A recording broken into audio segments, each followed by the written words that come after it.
আমার কি হবে আমি জানি না, আল্লাহ আমারে বাঁচাও। প্রতিটি নবী বলবেন নফসি নফসি, আল্লাহ তুমি আমারে বাঁচাও আমারে বাঁচাও। বিশ্বনবী মাথা তুলবেন, তুলে বলবেন রব্বি হাবলি উম্মতি, আল্লাহ তুমি আমার গুনাহগার উম্মতকে বাঁচাও। বিশ্বনবী মাকামে মাহমুদে যে আল্লাহু আকবার বলে সিজদায় লুটিয়ে পড়বেন,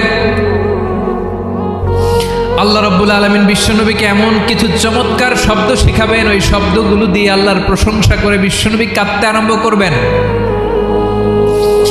বিশ্বনবী এমন ভাবে অজর দ্বারায় সিজদায় লুটিয়ে পড়ে কাঁদবেন, রব্বুল আলামিনের রহমতের দরিয়ায় জোশ লেগে যাবে।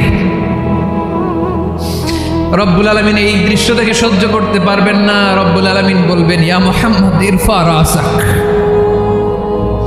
ও নবী আপনি মাথা তোলেন, মাথা তোলেন, আপনার কান্না আমি সহ্য করতে পারি না। নবী আপনি মাথা তোলেন, সাল তুতা, আজকে আপনি যা চাবেন তাই